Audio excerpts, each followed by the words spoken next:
ग्रंथराज श्रीमद् भागवतम से पाठ करते हुए हम श्रीमद् भागवतम के पहले स्कंद के 8वें अध्याय के 27वें श्लोक से चर्चा कर रहे हैं।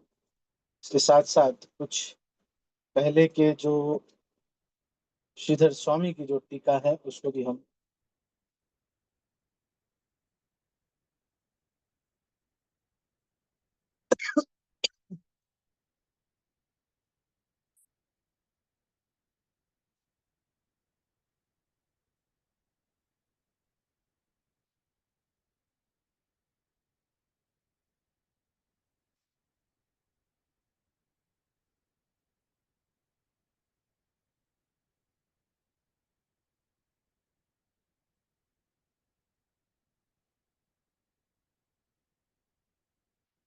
फिर इसको भी आगे हम पढ़ेंगे, पर पहले इसको हम पढ़ते हैं जो शिल प्रभुपाद ने लिखा।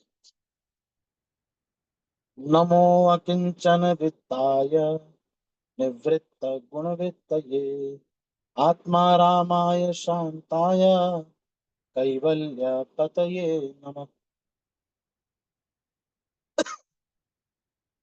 मैं आपको नमस्कार करती हूँ जो निर्धनों के धन। आपको प्रकृति के भौतिक गुणों की क्रियाओं प्रतिक्रियाओं से कोई सरोकार नहीं है। आप आत्मतुष्ट हैं, अतः आप परम शांत एवं अद्वैतवादियों के स्वामी कैवल्यपति हैं।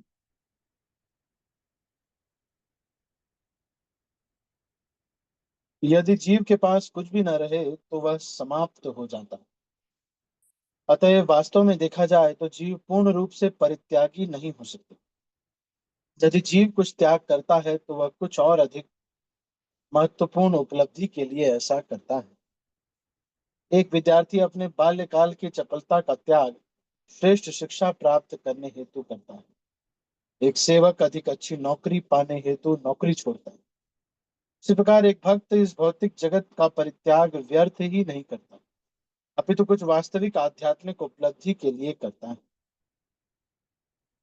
श्री रूप गोस्वामी, सनातन गोस्वामी, रघुनाथ दास गोस्वामी इत्यादि ने श्री भगवान की सेवा के लिए ही सांसारिक ऐश्वर्यों का परित्याग किया।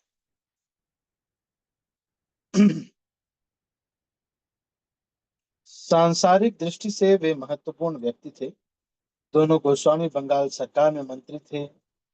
श्री रघुनाथ दास गोस्वामी अपने समय के बहुत बड़े जमींदार के पुत्र थे, लेकिन उन्होंने अपना सर्वस्व त्याग दिया जिससे उन्हें इससे श्रेष्ठतर उपलब्धि हो सके।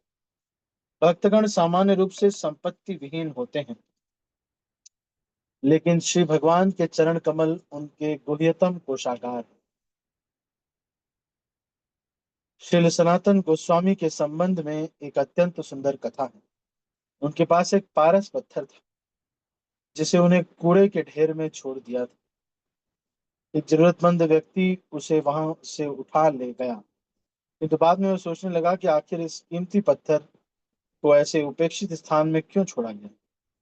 अतः उसने श्री सनातन गोस्वामी से सबसे कीमती वस्तु का नाम पूछा, तो उन्होंने उसे भगवान का पवित्र नाम दिया। अकिंचन का अर्थ है निर्धन, अर्थात जिसके पास देने हेतु भौतिक रूप में कुछ न हो।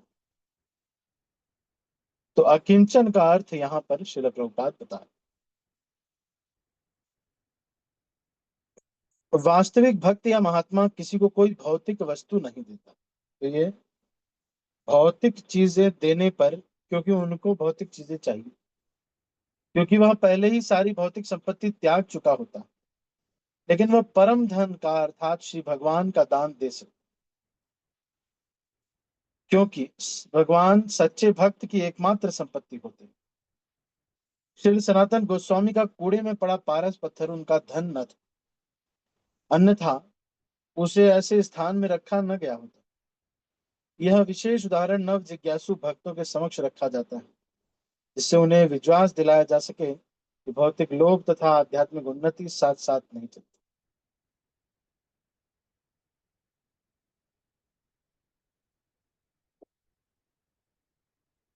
जब तक कोई व्यक्ति हर वस्तु को श्री भगवान के साथ आध्यात्मिक रूप से संबंधित नहीं देखता, तब तक उसे आत्मा तथा पदार्थ में अंतर दिखता है। श्री सनातन गोस्वामी जैसे गुरु ने यह उदाहरण हम सबों के लिए प्रस्तुत किया, क्योंकि हम में वैसी आध्यात्मिक दृष्टि नहीं, यद्यपि वे स्वयं प्रत्येक वस्तु को आध्यात्मिक रूप में देखने के सक्षम थे। भौतिक दृष्टि का विकास या भौतिक सभ्यता आध्यात्मिक उन्नति में एक बहुत बड़ी रुकावट है। ऐसा भौतिक विकास जीव को भौतिक शरीर के बंधन में उलझा देता है, जिसके पश्चात अनेक भौतिक कष्ट आते रहते हैं। ऐसी भौतिक प्रगति अनर्थ अथवा अवांछित वस्तु कहलाती है। वास्तव में है भी ऐसा ही। वर्तमान समय की भौतिक प्रगति से के प्रसंग में 50 सेंट अर्थात आधे डॉलर दाम वाली लिपस्टिक के प्रयोग का नाम लिया जा सकता है। ऐसे अनेक अवांछित वस्तुएं हैं जो भौतिक मानसिकता से उत्पन्न हैं। ऐसी अनेक अवांछित वस्तुओं की ओर मन लगाने से मनुष्य की शक्ति व्यर्थ ही नष्ट होती है और आत्म साक्षात्कार भी प्राप्त नहीं हो पाता, जो मानव जीवन की प्रमुख आवश्यकता है। चंद्रमा तक पहुंचने के प्रयास शक्ति के अपव्यय का दूसरा उदाहरण है, क्योंकि यदि चंद्रमा तक पहुंच भी लिया जाए तो भी जीवन की समस्याएं हल होने वाली नहीं। श्री भगवान के भक्त अकिंचन कहलाते हैं। तो यहाँ पर अकिंचन का शब्द का व्याख्या इतनी देर से कर रहे हैं। तो क्योंकि भक्तों के पास कोई व्यवहारिक रूप से भौतिक संपत्ति नहीं होती, ऐसी भौतिक संपत्ति प्रकृति के तीनों गुणों के प्रतिफल हैं। वे आध्यात्मिक शक्ति को व्यर्थ कर देते हैं। अतएव हमारे पास जितनी ही कम भौतिक वस्तुएं होंगी, उतना ही अधिक अवसर हमें आध्यात्मिक प्रगति के लिए प्राप्त हो सकेगा। तो यहाँ पर आध्यात्मिक वस्तुओं और इसके बारे में बोल रहे हैं, जितना कम हमें हम यूज करें उतना अच्छा।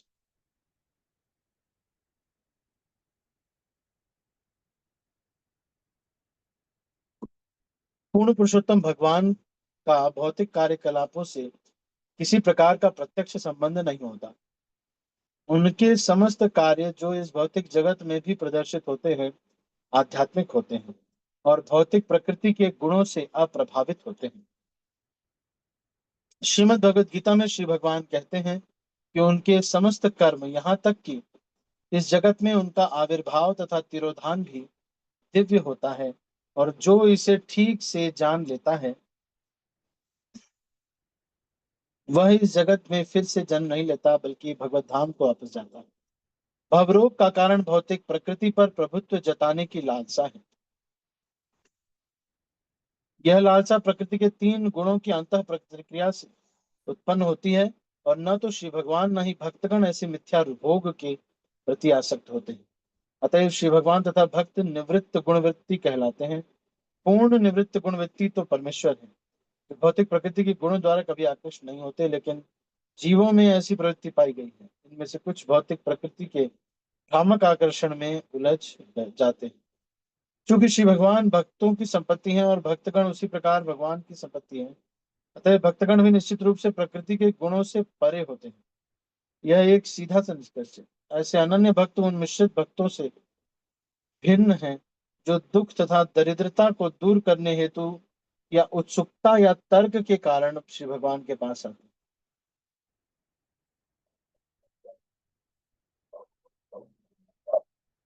अनन्य भक्त या श्री भगवान का एक दूसरे से दिव्य संबंध होता है, लेकिन दूसरों से श्री भगवान का कोई सरोकार नहीं। अतः वे आत्माराम या अंत संतुष्ट कहलाते हैं। आत्माराम होने के कारण वे समस्त अद्वैतवादियों के स्वामी हैं, जो श्री भगवान के अस्तित्व में एकाकार होने जाना चाहते हैं। ऐसे अद्वैतवादी श्री भगवान के व्यक्तिगत तेज में एकाकार हो जाते हैं, इसे ब्रह्म ज्योति कहते हैं। लेकिन भक्त तो श्री भगवान के दिव्य लीलाओं में प्रवेश करते हैं, जिन्हें कभी भौतिक नहीं मानना चाहिए। तो यहाँ पर अकिंचन जो ये शब्द है, इसके ऊपर ही बार बार कह रहे हैं कि जो अकिंचन है उसका धन,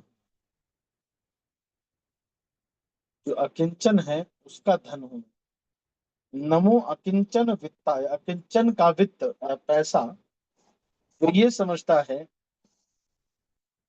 कि मेरा कुछ भी नहीं है इस संसार में, तो ऐसे व्यक्ति का वास्तविक धन कौन होता है? कृष्ण होता है। नमो अकिंचन वित्ताय, अकिंचन के वित्त मतलब पैसे हैं, अकिंचन व्यक्ति का धन क्या है? भगवान कृष्ण।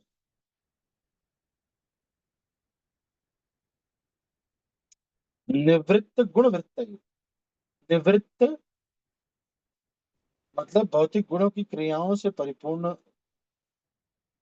के रूप से परे, और गुण भौतिक गुण वृत्त ये स्नेह।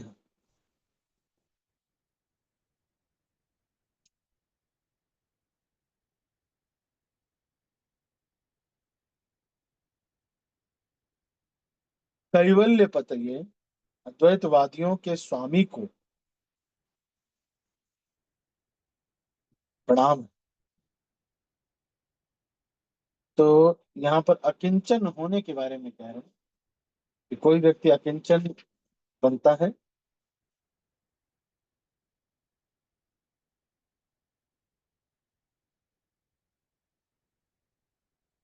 उनके पास व्यवहारिक रूप से भौतिक संपत्ति नहीं होती।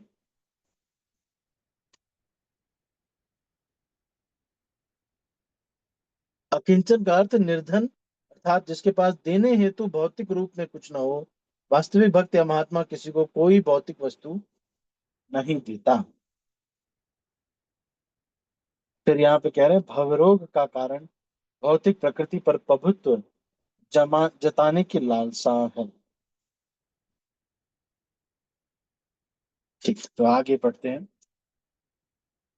मन्ये त्वाम कालमीशानम नादिधनम विभुम समम चरंतम सर्वत्र भूतानां यन्मिथः कलि। हे भगवान, मैं आपको शाश्वत समय, परम नियंता, आदि अंत से रहित तथा सर्वव्यापी मानता हूँ। आप सब पर समान रूप से दया दिखलाते हैं। जीवों में जो पारस्परिक कला है वह सामाजिक संसर्ग के कारण है।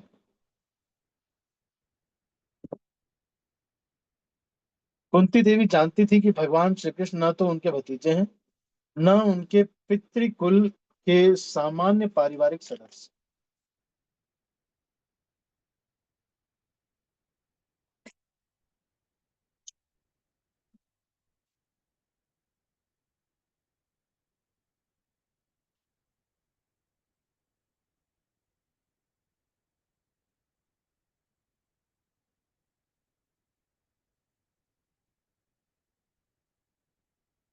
हम्म।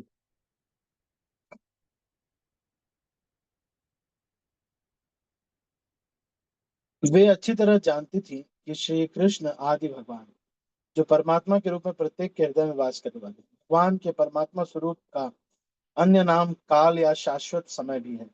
यह काल हमारे अच्छे तथा बुरे सभी कर्मों का साक्षी है, और इस प्रकार उनके द्वारा ही कर्म फल निर्धारित होते हैं।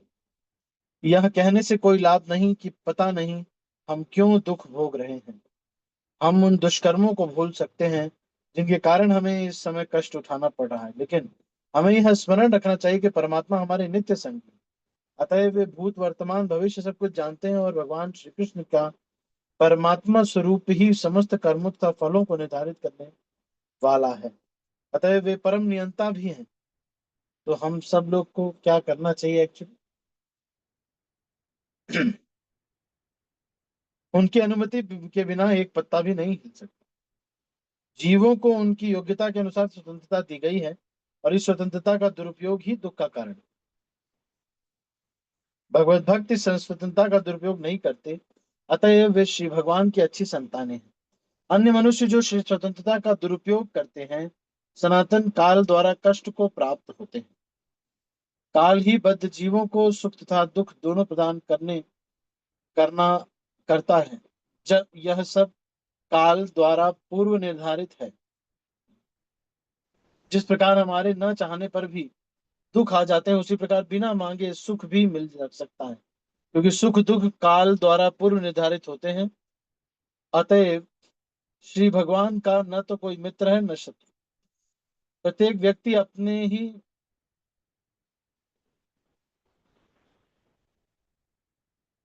भाग्य फल का सुख दुख भोग रहा है।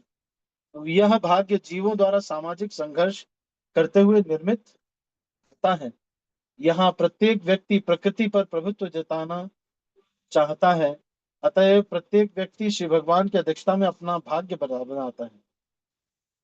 चूंकि श्री भगवान सर्वव्यापी हैं, अतएव वे हर एक के कर्मों को देख सकते हैं। और चूंकि श्री भगवान का कोई आदि अंत नहीं है, अतएव वे शाश्वत समय अर्थात काल भी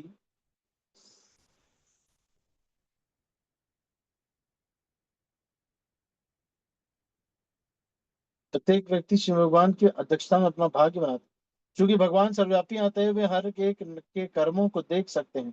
और चूंकि शिव भगवान का कोई आदि अंत नहीं है, अतएव वे शाश्वत समय अर्थात काल भी कहलाते हैं।